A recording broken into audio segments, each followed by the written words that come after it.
how do you transition out of that? Before I cross the threshold in that house, man, I check myself and make sure I have no semblance of that character before I walk in. Yeah. The one time I did not do that, woo-wee. I'm going to tell a story, sweetheart. I'm going to tell it. That was one of the things you got to release, let go. Get that stuff out for you, pray that stuff off of you so you don't be carrying those spirits, right? Yeah. Man, I got it there, man. She said, get about that bed, man. That was one time that I did not get that stuff off of me. You don't want to be that person where you so desperate, so thirsty for it.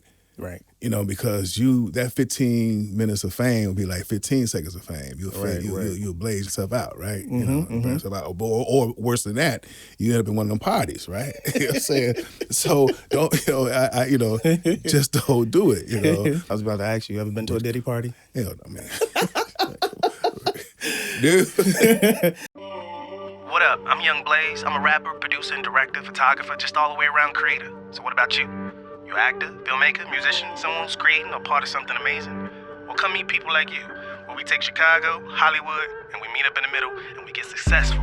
So if somebody tell you switched up, acting different, acting brand new, nah. Just tell them I'm just acting ChicallyWOOD.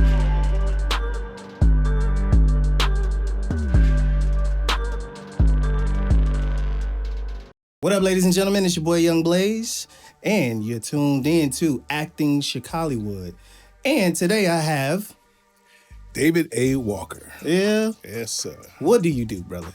I'm an actor. Yeah? I'm an actor here in Chicago. Okay. And thanks for having me. Oh, no problem. This is awesome, man. Hey, I appreciate you being here, man. First and foremost, tell people what made you get into acting. How did you get into acting? Wow. I got into acting by way of a dare.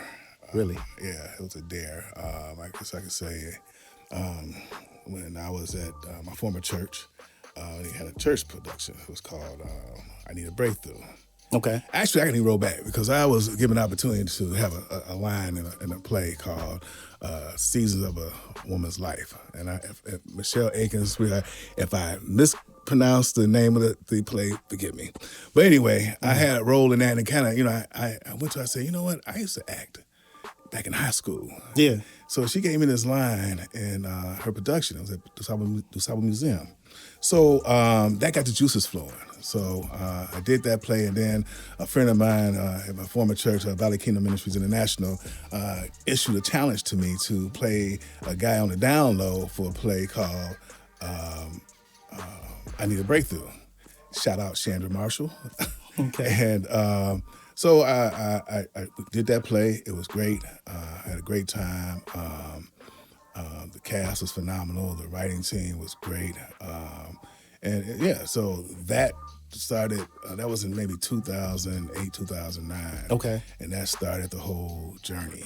Yeah. I was doing 2 stage productions a year between 2010 and 2020. Okay. So I've been blessed to do that, and that just got it. So you got some weight under your belt. You've been doing this a minute. Let me ask you this, and this is a question I've asked a lot of actors, and I'm starting to see a trend here. Mm-hmm. So, theater or film?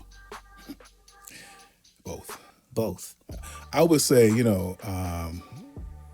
get people asking me, hey, I want to start acting. I want to get into acting. I want to do this. I want to do that, right? And I always tell them, they say, how do you get started? I said, well, I would say start with theater, stage first, And why is that? Well, because stage, gives you that opportunity to be in the moment, to live in the moment and to be able to project. It's big when you're doing, stage, when you're doing stage or theater, right? And it helps you, it disciplines you, right? Gotcha. Rehearsals and, building camaraderie with your castmates and so on and so forth. So I didn't, when I was doing stage, my first opportunity came from stage by, a fellow actor, Rico Ratcliffe. Okay. Gave me an opportunity in 2014 to do my first short film. And I knew nothing about being in front of the camera, none of that stuff, right? Yeah. And we were in a play called, shout out Rico, We was in a play called Because He Loved Me, something like that. That's our overall production. Okay. Shout out Dexter. And so when we did that film in 2020, Dog Returns to Vomit, that gave me that first, opportunity to be in front of the camera and all the nuances that come in front of it, I knew nothing about. So, I would, when somebody come to me and say, hey, I want to act, get on the stage first. Yeah. Learn the stage, and then, you can gradually, move on to, the film aspect. Yeah. So that's super dope that you pretty much, it's almost like a rite of passage. It's like learn that theater, learn that stage, and that way it kind of prepares you to kind of get ready to say, I'm conditioned to be able to get, handle the pressure. Because when you're doing it on stage, you got like one shot. You got one chance to get it right? Yeah. Was it a particular film that you saw that you was like, man, this is inspiring? Was it any films that you've seen that you was like, I like, or an actor that you said like, I like how this brother does what he does? Wendell Pierce in The Wire. Wow. That really, I'm a huge fan of Wendell Pierce, man. His delivery, his cadence, his the way he embodies a cop. Because my thing was really start doing cop roles. I was doing a lot of cop roles, right? Yeah. So the inspiration was coming from The Wire. I love Denzel films. So yeah, I mean, that was one of the springboards, I guess, which really got me. So I want to touch on that a little bit. You say you play a lot of cop roles, right? Do you embrace it, or it's like, look, it is what it is, I'm just doing it? Or is it like, no, I appreciate it because I get to show a different character of this role each time? Yeah. No, I appreciate it. It's work. I don't, there was a point in time where I thought about being typecast as a cop, but that quickly disappeared as more opportunities came about. Because again, if you're good at a thing, why not ride it? Yeah. But then explore other opportunities, and other opportunities still do come your way. Yeah. So in that whole span of doing cop roles, there are other opportunities that came that I was able to actually expand my range a bit, if you will. And it's because of consistency and working and being in front of the camera and getting the training and the on-set training or on-site training, whatever you want to call it. Because I didn't do formal training, right? Yeah. I mean, YouTube University for me most of the time, I'm not mad at that. That's super dope because this is the era we live in where we have access to so much technology, knowledge, and thus at this platform that I'm creating, Acting ChicallyWOOD, I feel that if we can share this knowledge and help somebody quicker, to not make some of the pitfalls and mistakes that some of us might have encountered. So what are some pitfalls or things that you've learned that you like, what, if I could approach this a little differently or go about it a different way? Patience. I would say it would have to be patience with my fellow actors. I had a situation. It was totally me. It was my fault. And I don't even want to dive into it, but probably the best time, the best stage production I've ever been part of. It was fun. Consecutive weekends, it was like, I was playing the role over consistently. But anyway, I had a situation in there, and I regretted that. And fortunately for me, I had an opportunity to seek out forgiveness for my part and my role in that, and that was being a knucklehead. Did not really understand because I didn't know. But you have those moments where you're so caught up in the production or the role, and and you just forget there are other things going on in other people's lives. Because I'm like that dude, and I learned, and I quickly got humbled real quick. To be, hey, bro, chill, man. This other stuff, life is happening here. Right. And so I learned from that experience. I'm grateful for the opportunity to have been able to talk and sought out forgiveness. We just moved on from that. It's hard because when you're too driven. Yeah. There's all kind of trappers out there, Yeah. and so. Yeah. So it's dope because you still understand and appreciate the humbleness of what it takes to be in a space where you're in. At the same time, to be able to appreciate that it takes a team to basically do what needs to be done. When you are doing your roles, how do you prepare? Like, you get a script. What is your process? What is your method? Is it you're by yourself, or you're like doing a lot of research? What do you do? Both. I do a lot of research. I read the script first of all. I read the script maybe 4 or 5 times, the whole script. There have been times where I jump right into my parts, my role, reading my lines, and get familiar with. But for the most part, I would read through the whole script several times. Then I started honing in on my lines, analyzing the scene, getting an understanding where the writer's coming from. If I have a question, I always get with the director and ask him, hey, if I'm doing this, am I projecting this character that you hired me for the proper way? One of the things I've learned is to read what's on the script. Okay. And I've been trained that way. Just read what's on the page. Don't deviate from it, right? So I've learned and trained myself ever since then to just don't change any words. Just read it word for word. Follow the punctuations. It builds your character from that. Okay. So, because the character's going to jump out at you. Right. It's going to jump right out at you. When you're reading it, you're going to get an idea where the writer's going with this thing. Yeah, right? yeah. So that's how I pretty much, And then, of course, I'll look up some things. We did a show called Decisions with Tyrone Tapler. Shout out Tyrone. It was a story about generational curses in the family. Okay. And my character was, molesting his stepdaughter. Right? Okay. So to research that, I found stories of guys who had been, molesting their daughters, kids, or whatever, right? And just find out what their mindset was, and what they, what were the nuances? What were they doing when they were in the midst of doing it? Right. This guy was hurt. This guy was he didn't care because the daughter was hurt. Broken family, father in jail, right? So those are sneaky opportunities these cats have. To get in these, getting that space. So you figure that out. Yeah. How do you put yourself in a situation to leave work and, leave that at work and then come home and just drop it? How is it, how do you transition out of that?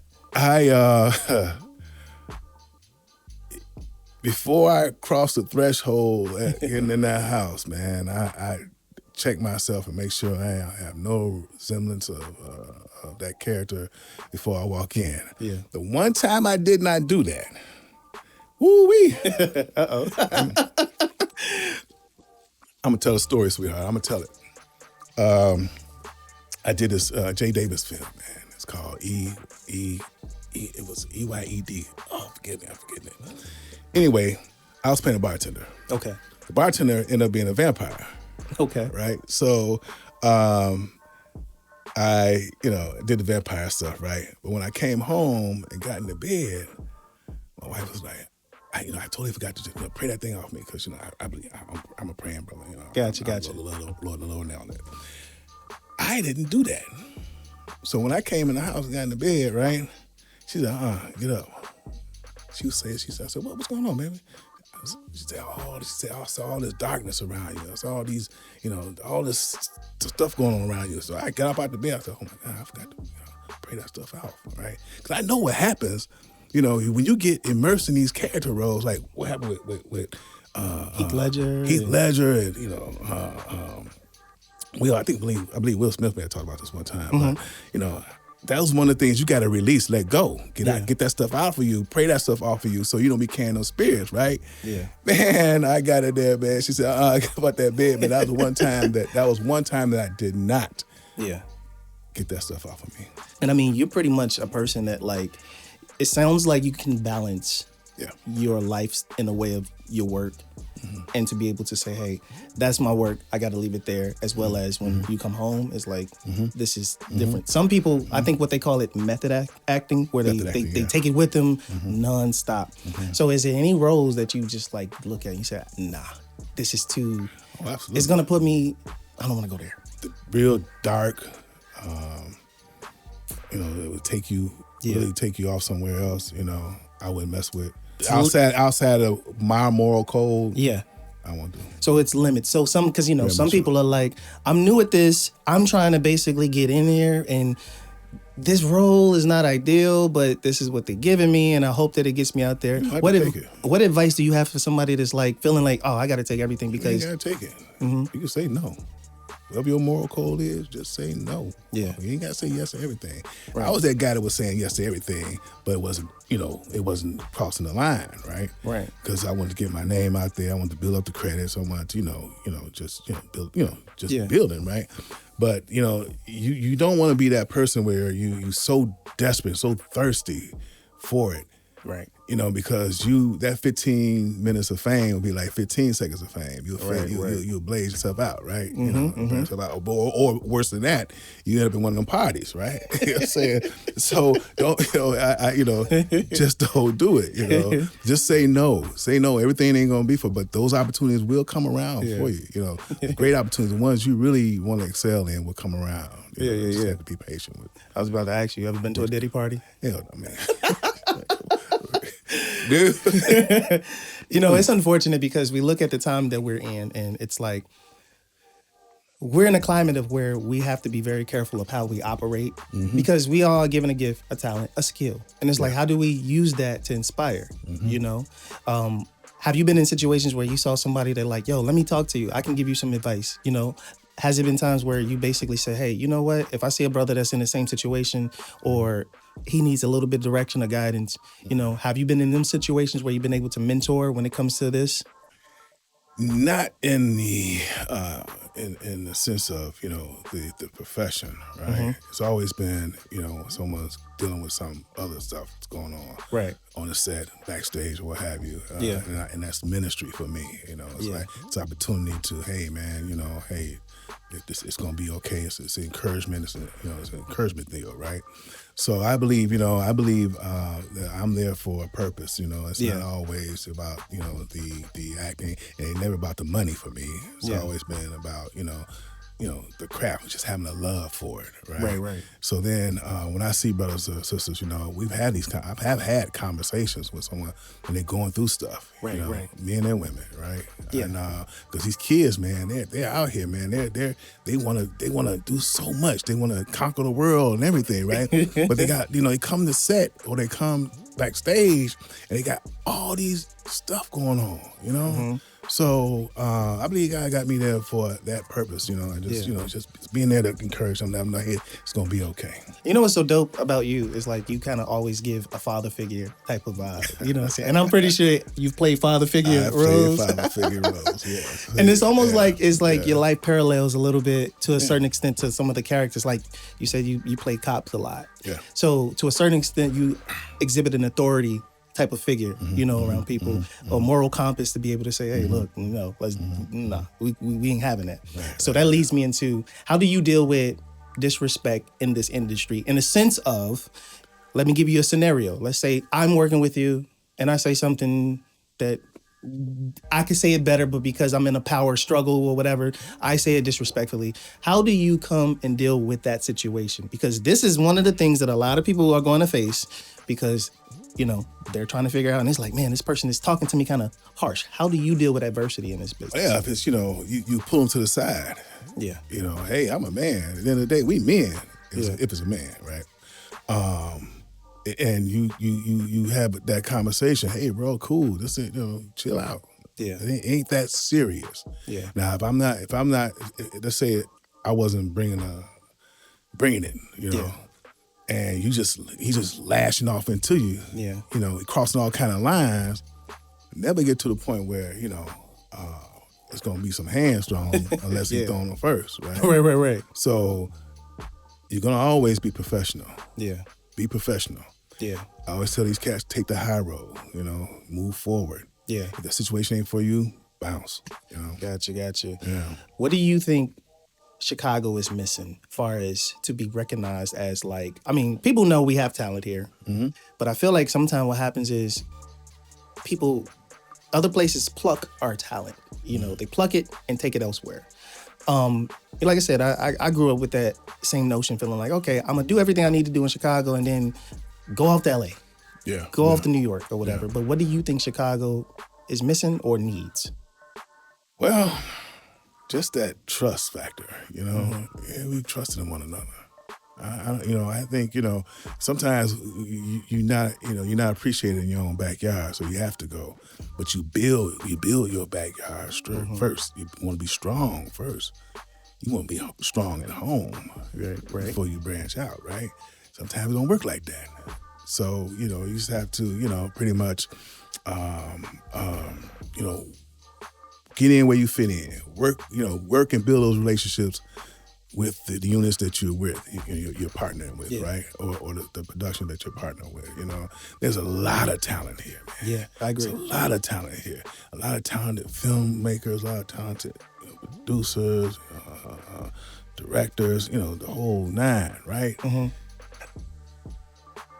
And everybody said, well, we're not working together, because Detroit, somehow, Detroit just get it. I don't know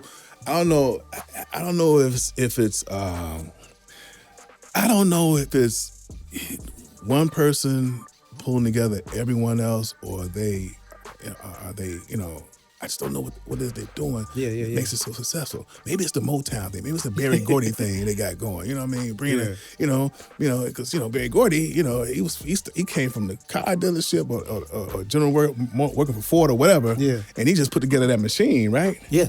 So that machine, he had everybody. He had Holland Dozier Holland, right? He had all the writing teams. He had Smokey on staff. He had all these cats. He had the Funk Brothers, right? Yeah. I'm aging myself like that, Hey. but he had the sauce. Yeah. Right? So somebody up there in Detroit in the film space got the secret sauce.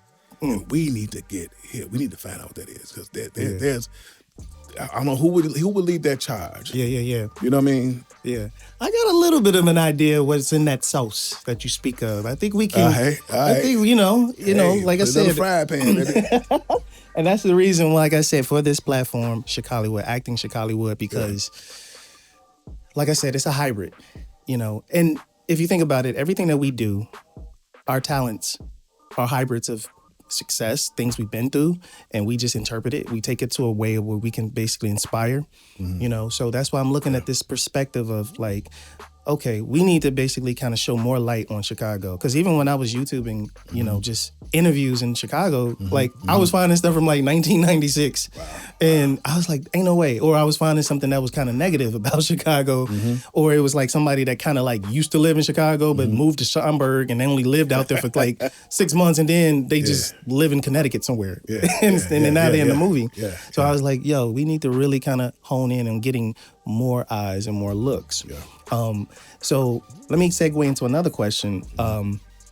Far as what is a role that you've done that you like, a big role that you like, man, this is actually, I'm seeing a little bit of the fruits of my labor. Like, is it a role that you was like, man, or I end up getting booked for something that was like, wow, this is actually happening.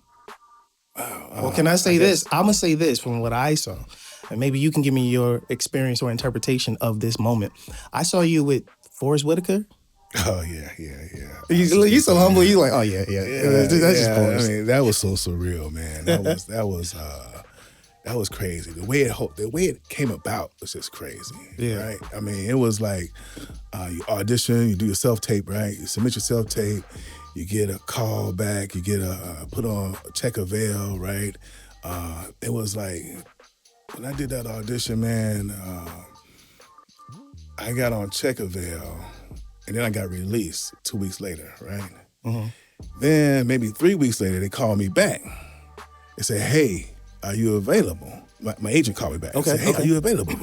And I say, yeah. I wasn't doing nothing. Yeah, of course I'm available. Yeah. All right, they're looking at you again. So I said, okay. So maybe 4 or 5 days later, I get the call, you booked the role, right? Yeah. So I'm like, wow. I'm like, wow, I'm gonna be in a scene with Forrest Whitaker. I'm gonna be in a scene with Bumpy Johnson. It's like that, right? Wow. So, that was probably one of those moments, man, where you just everything else stopped. Even though it's that one scene, but that one scene with him, I mean, the dude is amazing, bro. The ultimate He just stayed in character the whole time, all the way up until we took that picture. Got opportunity. And Angel Knight, shout out Angel Knight. Thank you, girl. She happened to be on set that day when she wasn't supposed to. She was doing background, right? And, you know, they always tell you, hey, and I learned this from Chicago PD. They say, hey, you don't take your camera, you don't take pictures, you don't do all that stuff, right, when you're on set. Yeah. So, I had my phone with me, you know, but I left it in the holding area where we were waiting at. So I went out there. When I got through with the last shoot, the last shoot with Forrest, man. Excuse me, Mr. Whitaker. You know, I walked away and he's probably about maybe 5 feet, 10 feet behind me, and I told Angel was walking to me. I said, Angel, I forgot my phone. She said, oh, wait, I got mine. Go back and get him. Go back and ask him if you can take a picture. So I went back and asked him, and I went to him, and I said, sir, was mad if I snap a picture with you. He said, oh, yeah, no problem. He said, hey, man, by the way, good job. You know, that blessed my heart, man. He said, good job, man. He looked at me, and I'm like, oh, man, God bless you, brother. Thank you, man. I'm like, mind totally blown, bro. Yeah. Blown, right? So, you know, you talking, you know, the whole scene, man, it was just, you know, and it just, it's Forrest Whitaker and, you know, David Walker, cat with this man. Man, come on, man. You know, nobody makes that happen but God, man. That was just God given, bro. It was. Because shortly after that, things just fall into place. That's why, you know, I tell these cats, man, don't be in a hurry for, you know, don't be asking for money all the time when you're doing this, right? It's not always about the money. It's about the opportunity, right? The money is going to come. I'm 14 years in, right? And that happened in my 14th year, right? And then, you know, a couple years later, Cassandra Bell, shout out Cassandra Bell, you know, she needed some actors for production, The Rhythm and the Blues. Leon from Five Heartbeats. Okay. Ain't nobody here to see you, Otis. You know, yeah, right.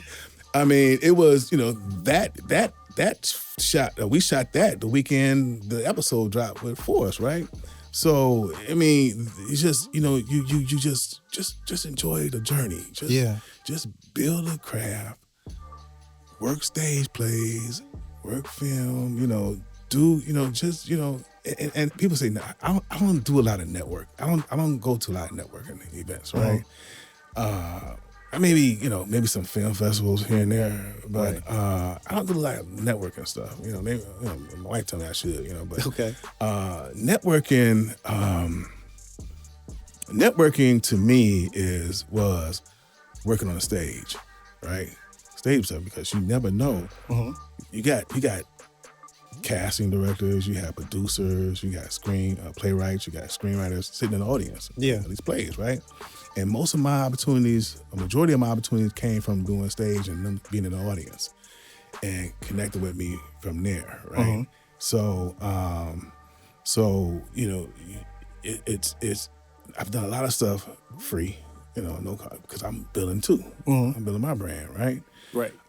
So, you know, then the paid gigs just got coming, just, you know, boom, boom, boom, boom, boom, boom.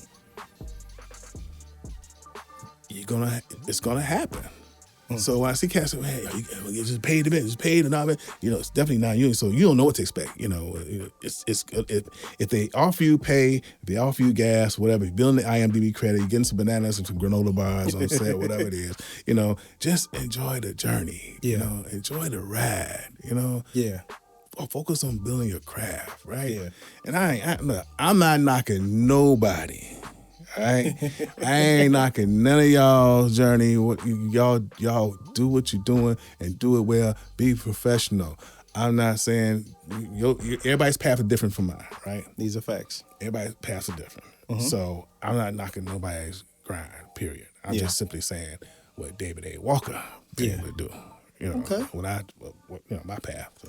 Gotcha, man. And I don't know if I answered that question. That was a long one. No, look, at the end of the day, it's inspirational. So, you know, it's because I can see the levels, you know, going from here to here to here. And then now we're talking about hanging out with, well, not hanging out, but working with Forrest Whitaker and things like that. So because some people feel like, well, you know, I've been doing this for X amount of years, and it hasn't happened for me. I tell people sometimes it's like this. Sometimes you have to look. If you ever want to know how life can go or should go, just look at nature. For the most part, every flower has its own season. You know what I'm saying? The Christmas tree is not getting upset at the dandelions or the sunflowers because the Christmas trees or whatever, they just like, hey, we existing, our season is coming. The issue is when the Christmas tree is like trying to exist in the summertime. It's like you have your moments. Things are going to happen. And then sometimes people that leads to resentment because it's like, how did that person get this and get that? You know what I'm saying? But they don't know your journey. They don't know your story, that what you've expressed here. You said 14 years in and it happened in the 14th, in the last year of it.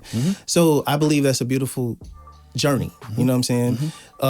So I want to segue into, and I didn't know this, that it's more things out here other than SAG.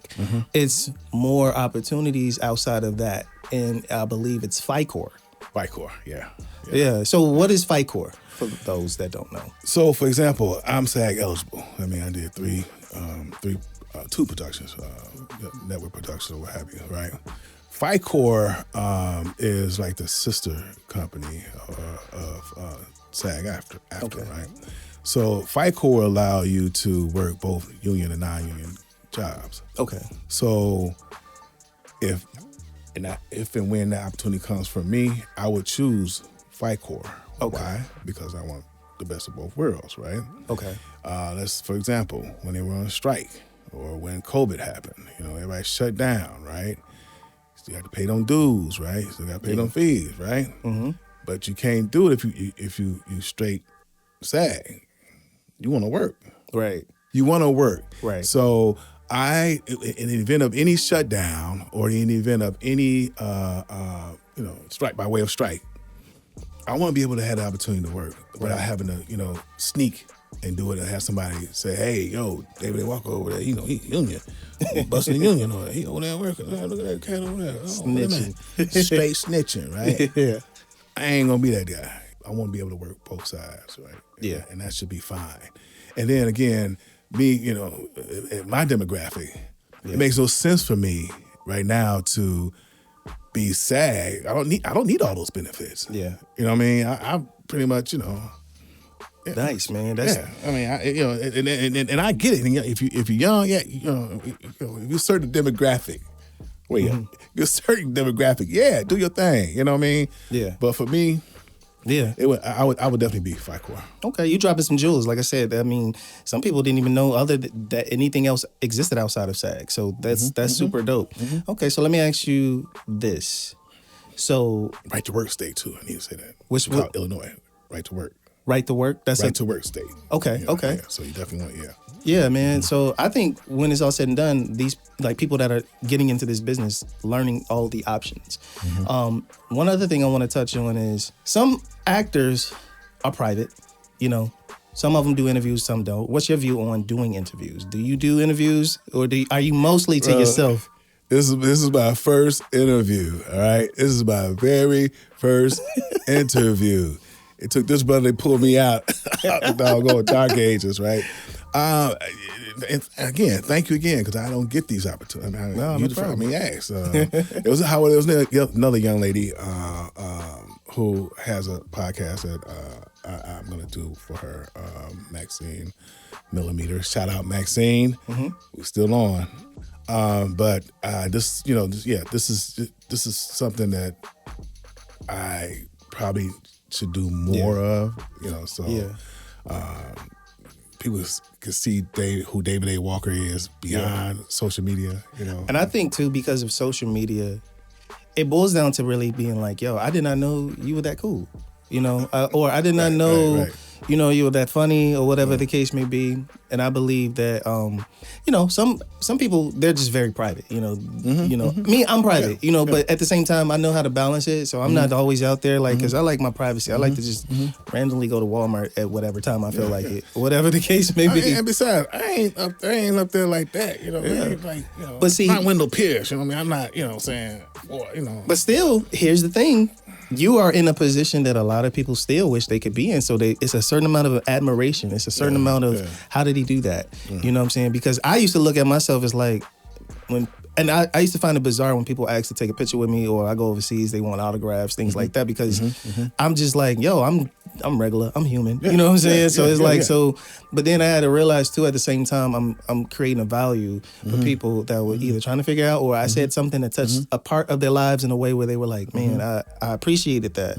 Like I had a guy when I was overseas, he was listening to my album, Memories of the Future. Make sure you check it out, stream it on all the platforms. But he was checking out my album. There was a particular song called Good Luck. And he said, man, Blaze, it's that song, it resonated with me so well. And you know, I understood where you were coming from. And it was crazy because, you know, that's how, and that's the reason why I like working with actors, because it's like me being a rapper and a creator, producer, and everything like that. The parallel with you guys in a way where it's like you guys have to pull from a moment of inspiration. You have to pull from something that is going to get you to this part of life, and somebody can see it, watch it, and be inspired. Same thing with me. I can make a record, pull from the part of life, and say, "Hey, this person is being inspired." So man. So I think in your bubble, so to speak, you that dude. You know what I'm saying? So it's like you're gonna have that happen. Now, of course, here's the thing: being in Chicago, sometimes people got egos, or they feel like, yeah, he cool, but they don't want to admit it. Like, man, so that's why I want this platform for you to see, like, yo, you can, you know what I'm saying? No, ain't nobody that here, you know, because even some celebrities I've come across are super dope. You know what I'm saying? Not because, you know, the stigma was like a lot of celebrities were assholes or whatever the case may be. But I've come to a situation of where, you know, look, as long as you got respect. Yeah. Absolutely. You know, we can make some things work. Yeah. You know what I'm saying? Absolutely. So, and you know, and when you have a wife at home, you walk through that door, she will quickly humble you. You know, don't come in here with being all grand, all that stuff. You know, shout out, baby, love you. But you know, you just be yourself. Yeah. Don't be the character. Don't be, you know, don't bring that stuff. You know. Yeah. Just be chill. I mean, it's there's no one in Chicago. Maybe a handful. Maybe no one in Chicago in the acting space is making 30, 40, maybe 50 grand an episode. I could be wrong. Man, maybe Corey Hendricks. I don't know. But you know, so there's no need to be all, you know, we all in the pot, stirring the pot. We all trying to build, and we're trying to build up Chicago, and you know, hopefully one of these days, man, one of these filmmakers here in Chicago will get that big budget for the independent project, right? And do some amazing things where they can pay the talent here, you know, $40,000 per episode, right? Yeah.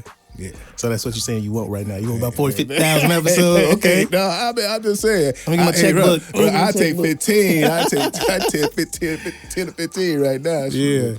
But I mean, it's just, you know, again, it's all about the journey, man. It's always going to be about the journey for me. You know? Yeah. And, you know, I mean, I'm sure there's others out there who feel the same way, man. Yeah. You know, and an opportunity is going to come, and you just have to be prepared when the opportunities do come. When those Hollywood productions or the streaming platform productions, when they come, you're gonna be ready. You know, just do the work. That's all. Don't try and, you know, shortcut. All the shortcuts don't work. Never, they never do. And I tell people, because sometimes if you do take a shortcut and you get lucky, the problem is you can't sustain that. You can't. You know, you're gonna crash and burn, because you're gonna be trying to replicate it, and it's like you never built your tribe, you never built your following. Right. Now, one thing you said, and I think is really interesting and important to understand, is that you said you have a wife at home. The question is, how has your wife been helpful in your career? Low key, my wife want to act. She really want to act. Yeah. Every major, okay, let's say Chicago PD, and Emperor Ocean Power. Every role, she's my reader. It's very seldom I call out, get somebody to read for me. And while she's my reader, she's gonna check me. She goes, nah, stop, say it again, say this line this way. You know, she's listening and she's watching, you know, and she's, you know, she, even on the independent stuff, she's just straight watching everything I do and listening to everything I'm saying.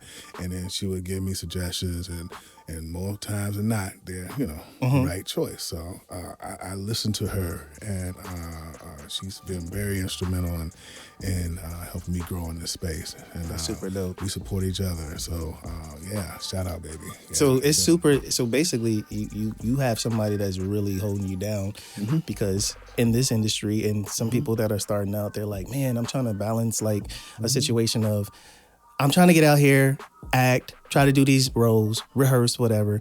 But then sometimes they might be in a situation where their significant other is like, yo, you still doing that acting stuff? Yeah, you know, so it's like they hit this wall of, okay, because this person's not sharing the same passion as them, they kind of get stuck at this situation where it's like, well, you know, I ain't, my girlfriend or boyfriend, husband, whatever, wife is like, they don't really support that. You know, how do you basically create, I guess the question I'm trying to get to is, how do you basically, you know, when you and your wife are at home, how do you basically say, hey, you know, I got to go do this? And how much of a support is she in the sense of like these long hours, these long nights and stuff like that? She's very supportive, very much so. And she understands, you know, we have a calendar, and of course we're a one-car family, so we work around it. If she has a ministry event, you know, and she needs to get there, I would, you know, either drop her off, she gets a ride home, or vice versa, right? But most times than not, we are, you know, we manage it. You know, she already knows the routine. She understands, and we are both on the pretty much on the same. We let each other know 2 weeks out. Okay, this is what's going on. We plan the whole thing out, and we make it work. Yeah, it's nothing, you know, it's nothing to be argumentative about. You know, she knows this is a grind. She knows I've been doing this for a minute, even before we got together. So you guys pretty much create a bond in the sense of like, hey, this is what I got going on. This is what's gonna happen in this time, this and that. And you kind of work it out, because you know some people be like, you know, some people that I've seen is like, hey, I got to get it when I got to get it. You know, and it's like, baby, you know, you got to, if you ain't rocking with me, it is what it is. You know, as I get older, I start realizing that balance to my life. It makes it easier to be able to say, you know, when I'm hanging out with somebody or whatever, it's like, okay, cool. You know, my goal is to work hard enough to be able to have that free time to be able to hang with you. And again, that being said, she's front row. You know, she's at every event, you know, every stage play, you know, and she had a good time. Her and my mom, they'll come and they'll hang out. You know, we just have a good time, man. Okay. So, I mean, it's you know, it's just, it's part of being a walker, I guess. I don't know. Okay, so let me ask you this, man. How often do you update your headshots? How often do you think a person should update their headshots? Ooh, don't y'all laugh at me about this now. So my first headshot, 2015, Jen Stanko. Ooh, shout out to Jen Stanko. Shout out Jen Stanko. The natural light, the shots that get you in the door. You know, those 2015. My next headshot I didn't do. I rolled that headshot till the brakes fell off that bad boy, right? 2021 is when I got my next headshot. And that headshot got me in the door with, you know, Claire Simon and I can't remember the name. It got you some work though. Got me some work, right? Yeah. So it's been some time. I'm due for another headshot right now, and I'm gonna get that done this year. I need to update my headshot. Because I need to have some with the beard and maybe one without the beard. You know what I mean? I think I wanna do that, you know. Man. Okay, that's dope. It's critical. You got to have it. You know, I see a lot of crazy headshots out there. It's like your business card for get you in the door and see what you're made of, so to speak. That's right. Do you think actors should get an agent, or when should they get an agent, or should they just when should an actor get an agent? Because I've heard talks of people like, oh man, you know, the reason I can't get this is because I'm not with an agency, or you know. I know cats who have book shows. I mean, you know, look us up, you know, the network shows without an agent. Right? Okay, so it's possible. It is very possible, but it's not the norm, right? So it's again, everybody's path is different. I didn't get my first agent till 2019. Who's my agent right now? I re-signed with them last year. Okay. So I would say because they're gonna check your credits. They're gonna have you come in and do a monologue. They're gonna see if you can do a self tape right now, right? So you want to have some work. You definitely want to have some work under the belt. You want to have some independent films. You want to have some theater, stage, what have you. On your resume. Before you go, see your seek an agent, right? Right. But again, it's really dependent on the talent. Everybody has a different path. Right. I've known cats who just went straight, without no work. They had a talent and the look. Agent would sign them, and then they just work on them from behind the scenes, getting them ready to get them out there, right? Send them to acting classes or photo shoots or what have you, right? But yeah, it's not. Yeah. You want to have some work. Okay. David Walker said, me saying that you want to have some work, right? Okay. Before you seek out an agent. So it sounds like with you, and like I said, even though everybody has their own path, but what seems like to be the idealistic way to kind of approach this is, you get a little theater under your belt. Get in there. I'm old school with it, man. Yeah. You do the work. Put the work in before and you ain't trying to make no TikToks and go viral and just be like, because that's the way. That's what it seems like. People make a TikTok. Everybody's path is different. You doing the TikToks, you're doing the real, all that stuff. Yeah. Building up your influencers, right? You're building up your following, right? Right. And they look at that too.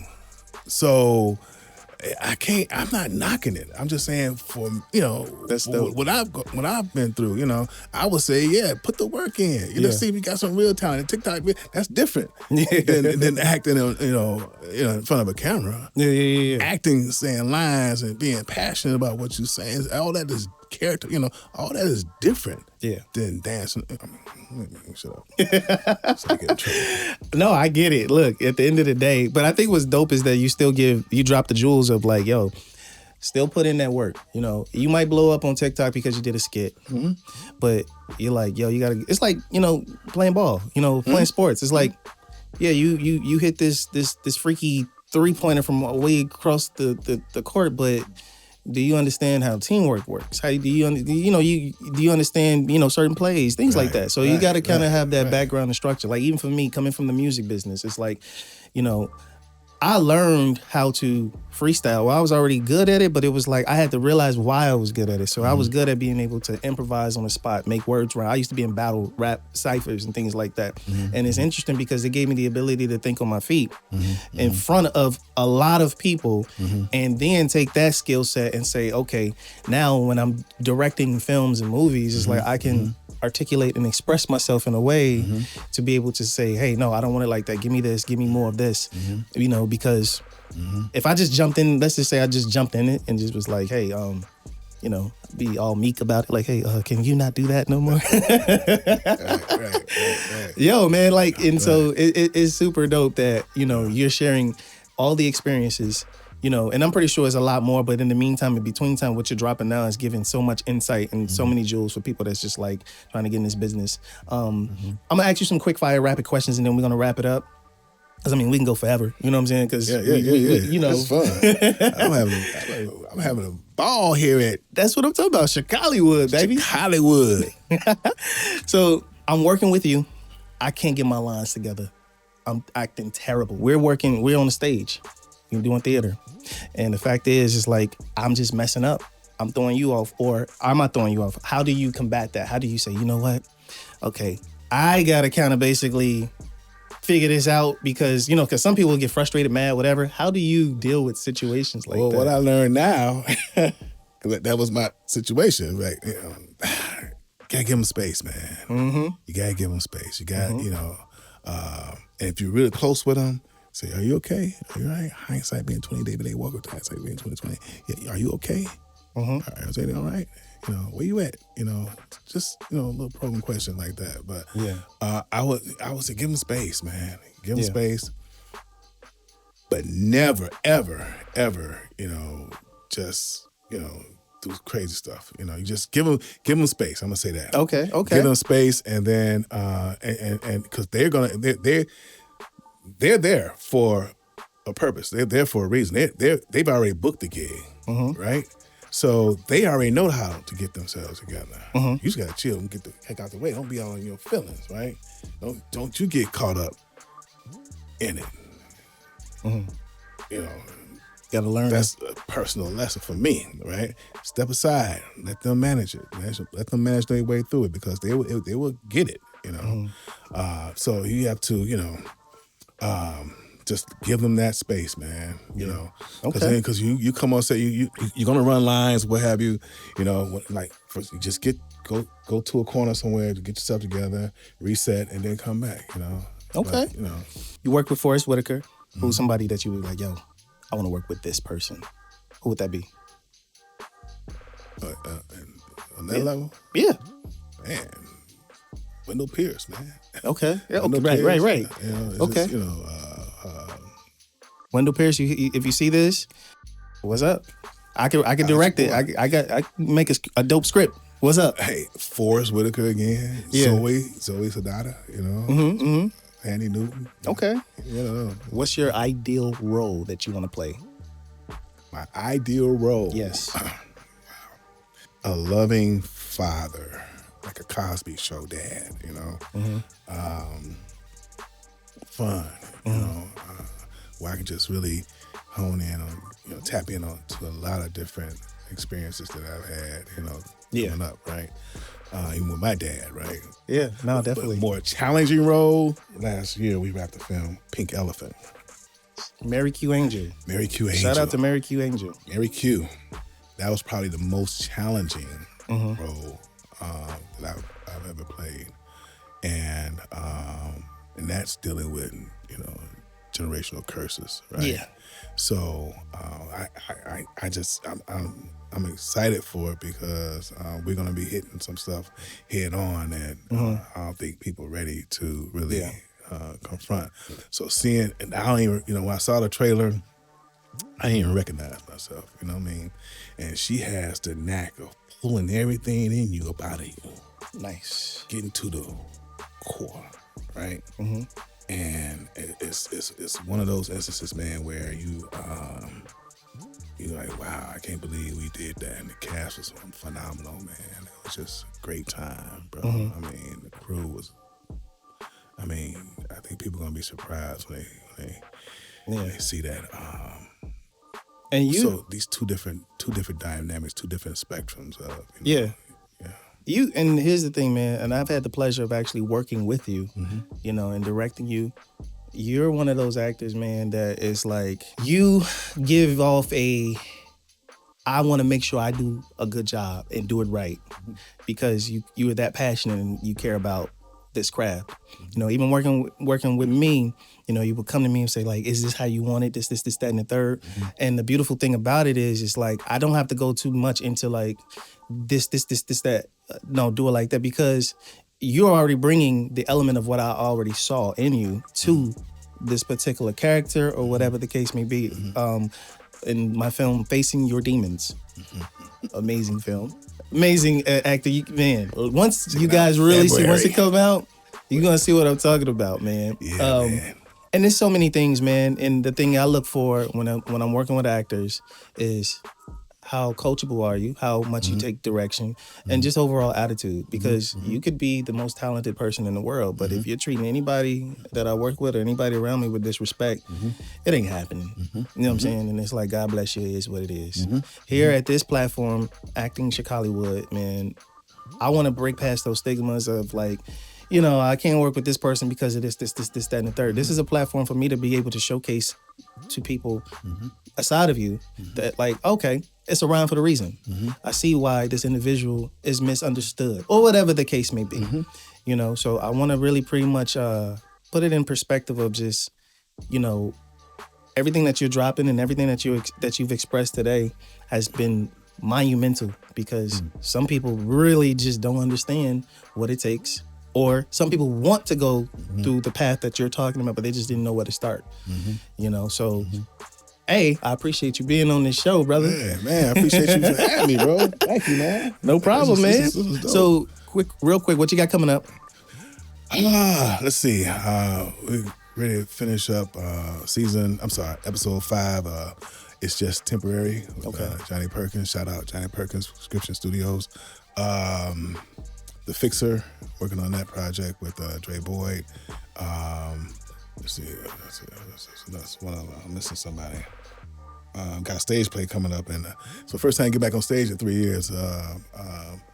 Just As You Are, Felix Tyler. It's going to be at Kenny King March 21st, 22nd. And then there's The Village. Mm-hmm. The Village. That is going to be it's going to be a lot of fun. It'll be very interesting. Okay. Yeah. So Cool. Yeah. So where can people find you? Where can people, what's your social medias and all that Let's stuff? see, Facebook, David A. Walker. Instagram, Is it David A. Walker? I am _ David A. Walker. Okay. Yeah. I'm going to have it on the screen somewhere Yeah, so you guys can, it is what it is. But TikTok, I have no idea, but that's all right. Yeah, man. But once again, brother, Yeah. I appreciate you coming on my platform, Acting ChicallyWOOD, and I appreciate you dropping some of your history, some of your lessons, and some of your jewels. And hopefully this is inspiring other people that are in this business. And like I said, this platform, ChicallyWOOD, Acting ChicallyWOOD, it's not just for actors. It's not just for, directors, filmmakers. It's for musicians. It's for photographers. Anybody that is doing something creative in this space. And I want to make sure that you really understand that, this is also a platform for knowledge because I wish I could I'm good at researching, but I wish I could find a place to just go to, just say, oh, okay, that's how this person is. Or I want to see an interview how this person is, I want to see what it's like. I'm going to work with David A. Walker, and then they find this interview and they're like, oh, that brother's super dope. You know what I'm saying? So that is the reason that I wanted to create this. So other than that, with that being said, you guys know where to find me, which is www.youngblazesite.com. Instagrams, all that is YoungBlaze across the board. It's just YoungBlaze. So make sure you guys hit me up. And with that being said, I'm YoungBlaze. David A. Walker. And we are out. Appreciate you.